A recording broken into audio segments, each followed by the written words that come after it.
Good evening, welcome back to my channel Sohini's blog. আশা করছি সবাই খুব ভালো আছো। আর আমি তো আজকে ভীষণ এক্সাইটেড, ভালো আছি কি বলবো, খুবই এক্সাইটেড আজকে। তো দেখো একটু রেডি হয়েছি আজকে, কিন্তু তোমাদের দাদা ভাইয়ের সাথে নয়, কারোর সঙ্গে নয়, আজকে আমি নিজে যাচ্ছি একটুখানি বাজার। আর এখন মোটামুটি 4:30 মতো বেজেই গেল। তো যাই ঝটপট করে একটু বাজারে কিছু টুকিটাকি জিনিস নেব বলে। তো সবটা তোমাদের সাথে শেয়ার করার চেষ্টা করবো, একটা স্মৃতি হিসেবে রেখে দেওয়ার চেষ্টা করব। আর এর আগের বছরের অ্যানিভার্সারিটা কিভাবে কাটিয়েছিলাম সেটা অবশ্যই আমি ডেসক্রিপশন বক্সে লিঙ্ক দিয়ে দেবো, অবশ্যই দেখে নিও তোমরা, দেখতে একদম ভুলো না। আজকেরটা কন্টিনিউ করো, দেখি কেমন কতদূর কি করতে পারছি। চলো সবটাই তোমাদের দাদাভাইয়ের কাছে সারপ্রাইজ হিসেবে থাকবে। চলো চলে যাই, আর বেশি দেরি করব না। তো বেরিয়ে প্রথমেই চলে এসেছিলাম কেকের দোকানে। আর দেখো এই একটা রেড ভেলভেটের ওপর কেক ছিল হার্ট শেপের, এটাই পছন্দ হয়েছিল, তাই আর দেরি না করে ভাবনা চিন্তা না করে এই কেকটাই ডিসাইড করলাম আর কিছু জিনিস নিয়ে চলে গিয়েছিলাম বাড়ি। তো গাইস বাজার থেকে ফাইনালি চলে এসেছি, আর চেঞ্জও করে নিয়েছি, মানে যেতে আসতে প্রচুর কষ্ট হয়ে গিয়েছে। তো যাই হোক, ভাবলাম যে যত কষ্ট হোক আজকের দিনটা একটু স্পেশাল করে রাখবো না, এরকম তো হয় না। তো এখন 5:15 মতো বাজে, চলে এসেছি। একটু ফার্স্টে রেস্ট করব, তারপর এই রুমটাকে একটু আমার মতো করে আর কি ডেকোরেশন করব। চলো কতদূর কি হচ্ছে তোমাদেরকে সাথে নিয়ে অবশ্যই করব। প্রথমে দেখো রুমটার অবস্থাটা পুরো একদম কি হয়ে আছে, বুঝতে পারছি একটু একটু ঠান্ডা তো পড়েই গিয়েছে, ওই জন্য সব বের করেছি। চলো আস্তে আস্তে করি। তোমাদের দাদাভাইকে ফোন করলাম, বললো যে আস্তে আস্তে মোটামুটি 8টা, তো দেখা যাক। কিছুটা সময় রেস্ট করে চলে গিয়েছিলাম একদম সব কিছু ঠিকঠাক করে প্রিপেয়ার করতে। তখন মোটামুটি বাজছিল 5:30 মতো। তো আমি ভাবলাম যে আর দেরি করব না, যদি হয়ে যায় তাহলে সব কিছু করে নিয়ে আবারও রেস্ট করব। আর হালকা হালকা ঠান্ডাও লাগছে, আবার মাঝে মাঝে গরমও লাগছে, এই ওয়েদারটা তো খুবই বাজে। তো এই সময়টাতে ভীষণ শরীর খারাপ হয় সবার, তো যার জন্যই আর কি আমি একটা মোটা মানে কটসুলের নাইটি পরে নিয়েছি, আর তারপর বসে গেছি সব কিছু প্রিপারেশন করতে। সঙ্গে মাকে ভিডিও কলও করে নিয়েছিলাম, গল্প করতে করতে কাজগুলো যেন ঝটপট ঝটপট হয়ে যায়। আর এইবারের অ্যানিভার্সারিটা একদমই ছোট করে করলাম, মানে আমরা দুজন মিলেই জাস্ট সেলিব্রেশন করলাম। আর সেটাও তোমাদের দাদাভাইয়ের কাছে একদমই সারপ্রাইজ ছিল, মানে আমি নিজেই পুরোটা ডেকোরেশন করেছি, তাই আমাকে আর ওকে ছাড়া আর কাউকে দেখতে পাবে না। আর তবে আমরা দুজন মিলেই ভীষণ সুন্দর মজা করেছি। আর তোমাদের দাদাভাই বারবার করে বলছিল যে চলো আজকের দিনটা সেলিব্রেশন করি সবাই মিলে। আগের দিন রাত থেকে সে বায়না ধরেছিল যে কেক কাটিং করব কেক কাটিং করব। তো আমি বললাম যে না, কালকে মানে যেদিন অ্যানিভার্সারি ওই দিন সন্ধ্যাবেলা একটা কেক এনে কাটিং করে নিব। বলছিল তাহলে চলো তোমার যেটা পছন্দ গিফট নিয়ে আসি আমরা দুজন মিলে। তো আমি বললাম যে না, এবার একদমই কিছু না, একদমই ছোটোখাটো করে একটা কেক কেটে রেখে দেবো। তারপরে এটাই আমিও নিজেও ভেবেছিলাম। তারপর ভাবলাম যে মাত্র 2 বছরেই এত ঝিমিয়ে গেলে চলবে, এখনো কত কত বছর বাকি আছে সেলিব্রেশন করা। তবে কি বলতো, এই প্রথম প্রথম যতটা এক্সাইটেড লাগে, যত দিন যায় তত কিন্তু এনার্জি কমে যায়, মা বাবাদের ক্ষেত্রেও দেখেছি। তাই ভাবলাম যে না, এত অল্প সময় ঝিমিয়ে গেলে চলবে না, আর কিছু যখন করিনি তাহলে ওকে একটা ছোটোখাটো সারপ্রাইজই দেওয়া যাক নিজের মতো করে। তো গাইজ দেখো ফাইনালি এইটা হলো রেডি। বাপরে বাপ, প্রচণ্ড খাটনি হয়ে গেল আমার একা একা, বাট কিছু তো করার নাই। কেমন কেমন একটু লাগছে, মানে এই হ্যাপিটা একটু এই দিকে গেলে ভালো হতো মনে হচ্ছে। তো আমি চেষ্টা করছি ম্যানেজ করার কোনো কিছু দিয়ে, চলো দেখা যাক। আমার মনে হয় সবসময় সব কিছু একদম নিখুঁত না হয় বেশি ভালো। এই যে খুঁত জিনিসটা, এটার মধ্যেই মনে হয় অনেক অনেক বেশি আনন্দ, বেশি ভালোবাসা আছে। আর আমি জানি যে আমি নিজে হাতে ভালোবেসে যেটাই করব সেটার জন্যই আমার মানুষটা অনেক বেশি খুশি হবে। আর আমার মনে হয় যে সে এইসব দেখে যতটা না খুশি হবে, আমাকে বকাবকি করবে যে তুমি এত কষ্ট করে কিসের জন্য এসব করতে গিয়েছিলে, আমাকে না জানিয়ে কেন একা একা বাজার গেলে, এত কষ্ট করে এইসব করলে, কেন ইলেকট্রিকের জিনিসে হাত দিয়েছো আমাকে না বলে। আর আমি চেষ্টা করেছি সব কিছু রিয়েল ভয়েস রাখার, কারণ রিয়েলের থেকে রিয়েলটা অনেক বেশি সুন্দর হয় বলে আমার মনে হয়। তো এবারে দেখো কেমন লাগছে, এই বেলুনগুলো দিয়ে হালকা করে ডেকোরেশন করলাম। নেক্সট চলো এরপর কি করি দেখি। আসলে ভয়েসটা দিতে দিতে সত্যি আমি ইমোশনাল হয়ে পড়ছি।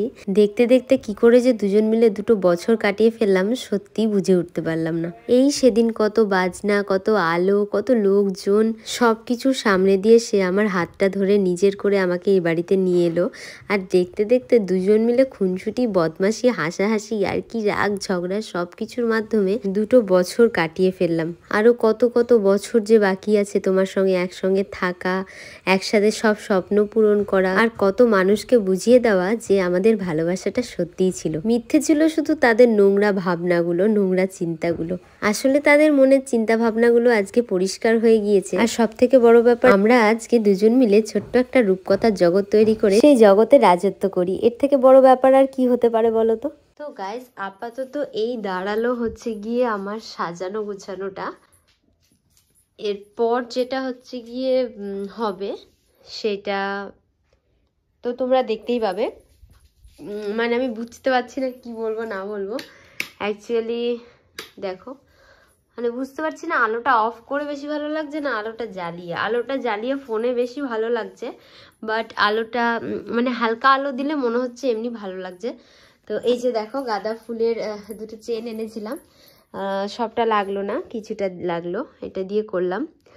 আর এদিকে কেকটা যখন আসবে ফ্রিজে রেখে দিয়েছি, যখন আসবে তখন বের করব। আর এই ব্লাস্টারটা ওটা নোংরা হবে বলে আমি এই রোজের ব্লাস্টারটা নিলাম। দেখো, এটার মধ্যে নাকি গোলাপের পাপড়ি আছে। আর এই যে সব কিছু আমি জোগাড় করে রেখেছি, আসলে পরে খালি কেকটা তাড়াতাড়ি করে বের করে নেবো। দরকার পড়লে বাইরে দাঁড়িয়েই বের করব। আর আমি একটুখানি রেডি হব জাস্ট। তো সব কিছু তো রেডি করেই ফেললাম, এবার আমি একটুখানি রেডি হয়ে বসে থাকবো। রেডি বলতে একটা সিম্পল জামা পরে বসে থাকবো ব্যাস। তো চলো দেখা যাক। আর সব কিছু করতে করতে পুরো কষ্ট হয়ে গিয়েছে, আর মানে গরম লেগে গেছে অতিরিক্ত। তো দেখো, সব একদম হালকা একটা চাদর নিয়ে আছি। দেখা যাক কেমন কি হয়েছে না হয়েছে, তোমরা অবশ্যই জানিও। কিন্তু নিজে নিজে যেটুকু পারলাম দেখে তো তোমাদের সবটা শেয়ার করার চেষ্টা করলাম। চলো গাইস, তোমাদের দাদাভাই ফোন করেছিল এইমাত্র যে আসছে। আমি তাড়াহুড়ো করে জাস্ট 2 মিনিটের মধ্যে রেডি হলাম কোনো রকম। তো চলো আমি ফট করে ক্যামেরাটা সেট করে নিই, কথাও বলতে পারছি না। চলো।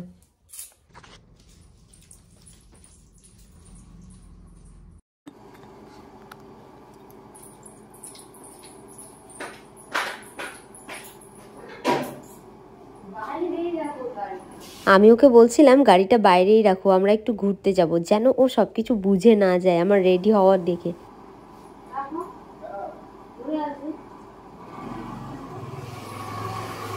একে তো বেচারা সারাদিন খাটাখাটনি করে এসছে, এরপর আবার টর্চার করছি ওর ওপর।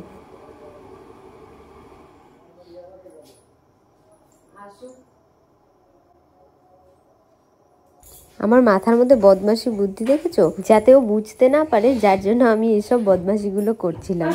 বাট ওই যে আমার বুদ্ধিমান বর আমারই বোকামির কারণে আমাকে ধরে নিল।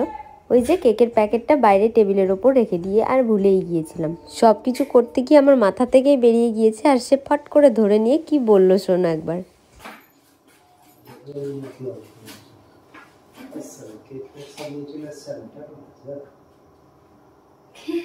কেউ বলে কেক নিয়ে এসেছি,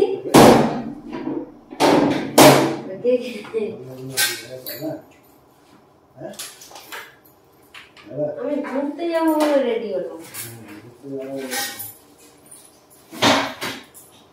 রূপা হয়ে যাবো আমরা। দেখি ঘরটা দেখে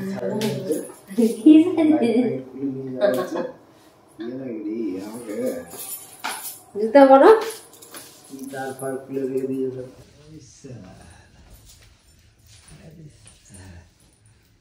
এই তো বলা হয়েছে অপূর্ব।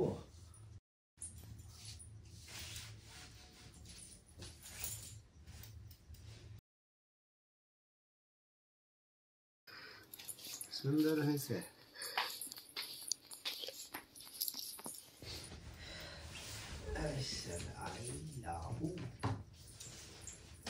তো তোমাদের দাদাভাই আমাকে ফোন করেছিল আসার আগে, তার কারণ আমি ওকে বলেছিলাম যে আসার আগে কিন্তু অবশ্যই ফোন করবা, কিছু জিনিস আনতে হবে। তো সেরকম ও আর আমি তাড়াতাড়ি করে রেডি হয়ে ক্যামেরা সেট করে নিচ্ছি, কিন্তু আমি কেকের বাক্সটা রেখে দিয়েছি ডাইনিং টেবিলের ওপর।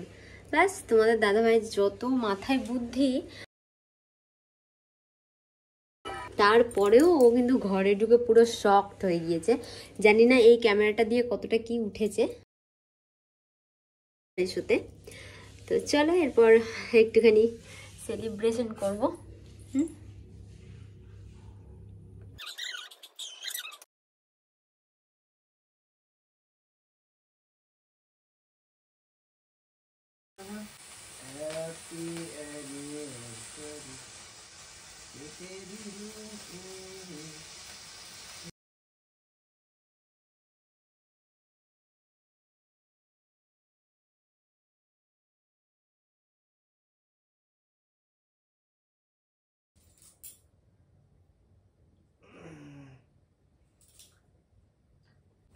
নারকেল নারকেল গন্ধ যাচ্ছে না।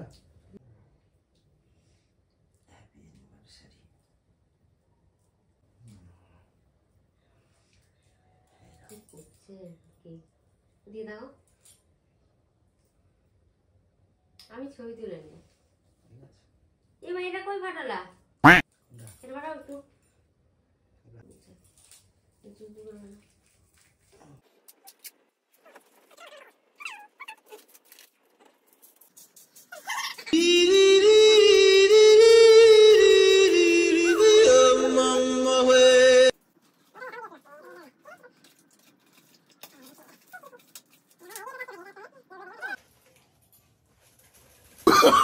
Oh, no, no, no, no.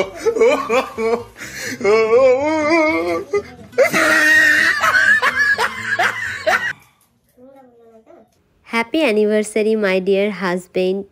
এইভাবে সারা জীবন শক্ত করে হাতটা ধরে রেখো, পাশে থেকো, তুমি নিজেও ভালো থেকো আর আমাকে খুব ভালো রেখো।